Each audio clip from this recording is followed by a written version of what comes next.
নিতাই গৌর সীতানাথ প্রেমানন্দে হরি হরি বলম। নিতাই গৌর হরি হরি বল। ওং নমো ভগবতে বাসুদেবায়। চৈতন্য চরিতামৃতে আদি লীলায় গৌরাঙ্গ মহাপ্রভু আবির্ভূত হয়েছিলেন কেন সেটাই বোঝাতে চাচ্ছেন।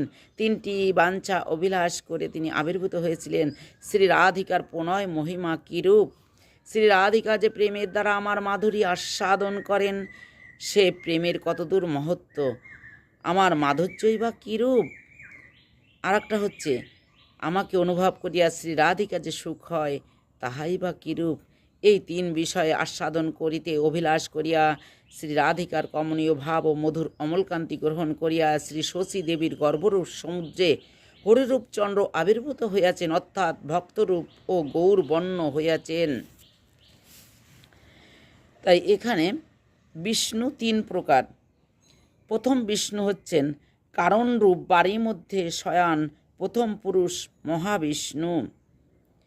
আর দ্বিতীয় পুরুষ হচ্ছেন গবধকশাহী সহস্র শিষ্য বিরাট পুরুষ। আর তৃতীয় পুরুষ হচ্ছেন ক্ষীরোদ শরীরে অবস্থিত শয়ন আছেন তৃতীয় পুরুষ চতুর্ভুজ বিষ্ণু। আদিলীলায় গৌরাঙ্গ মহাপ্রভু আবির্ভূত হয়েছিলেন নবদ্বীপে শশীমাতার আঙ্গিনায়। তাই 1407 সালে ফাল্গুনী পূর্ণিমা তিথি চন্দ্রগ্রহণের সময় গৌরাঙ্গ মহাপ্রভু আবির্ভূত হলেন। আবির্ভূত হলে স্বর্গের থেকে দেবতারা ব্রাহ্মণের বেশ ধারণ করে এসেছিলেন গৌরাঙ্গ মহাপ্রভুকে দর্শন করতে। আর অদ্বৈতের স্ত্রী সীতা ঠাকুরানী এসেছিলেন উপঢৌকন নিয়ে। উপঢৌকন হচ্ছে উপহার, মালিনীও উপহার নিয়ে এসেছিলেন শ্রীবাস স্ত্রী মালিনী। গৌরাঙ্গ মহাপ্রভুকে দর্শন করে করে আবার সবাই ফিরে গেলেন। এবার যখন গৌরাঙ্গ মহাপ্রভু একটু বড় হয়েছেন, তখন তার মুখে প্রসাদ হলো। তখন মুখে প্রসাদে তার নাম রাখা হয়েছিল বিশ্বম্ভর। যিনি বিশ্বের ভার বহন করতে পারবেন, তিনিই তো বিশ্বম্ভর। গৌরাঙ্গ মহাপ্রভুকে ছোটোবেলায় দুটো চোর চুরি করে নিয়ে গেছিল। চুরি করে নিয়ে তারা কাঁধে করে নিয়ে গেছে।